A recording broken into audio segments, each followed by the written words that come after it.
बिहार में मंत्रिमंडल विस्तार पर ब्रेक, चुनावी व्यवस्था बनी बड़ी वजह। नमस्कार, आप देख रहे हैं एक न्यूज़ 24 और मैं हूं आपके साथ आयुषी।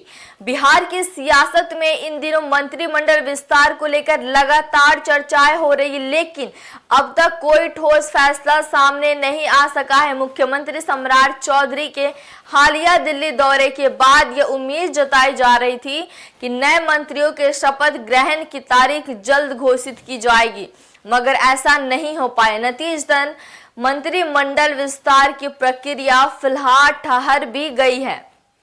और इसी के साथ आपको बता दें तो सूत्रों की माने तो इस देरी के पीछे सबसे बड़ा कारण भारतीय जनता पार्टी यानी कि बीजेपी के केंद्रीय नेतृत्व की व्यवस्था है।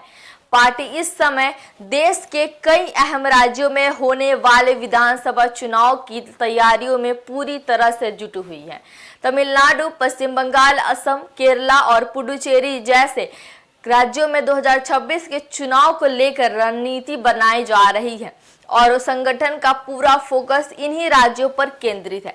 इसी वजह से बिहार में जुड़े अहम फैसलों पर फिलहाल विराम लगाया गया है। माना जा रहा है कि जब तक इन राज्यों में चुनावी गतिविधियां कुछ हद तक शांत नहीं होती, तब तक बिहार में मंत्रिमंडल विस्तार की प्रक्रिया आगे बढ़ना मुश्किल है।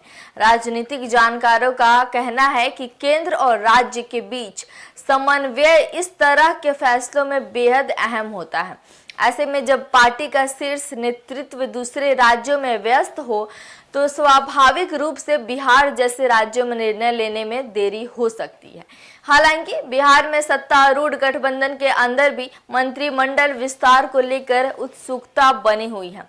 कई नेता लंबे समय से मंत्री पद की उम्मीद लगाए बैठे हैं और वे चाहते हैं कि जल्द से जल्द विस्तार की प्रक्रिया पूरी हो, लेकिन वर्तमान हालात को देखते हुए उन्हें अभी और इंतजार करना पड़ सकता है। फिलहाल यह स्पष्ट है कि बिहार में मंत्रिमंडल विस्तार का रूप फैसला अब केंद्रीय नेतृत्व की प्राथमिकताओं पर निर्भर करेगा। जैसे ही चुनावी व्यवस्था कम होगी, वैसे ही इस दिशा में कोई ठोस कदम उठाया जा सकता है। तब तक राज्य की राजनीति में यह मुद्दा चर्चा का केंद्र बना रहेगा। तो ऐसे तमाम खबर देखने के लिए जुड़े रहिए एक न्यूज़ 24 के साथ। दीजिए हमें इजाजत। बहुत बहुत धन्यवाद।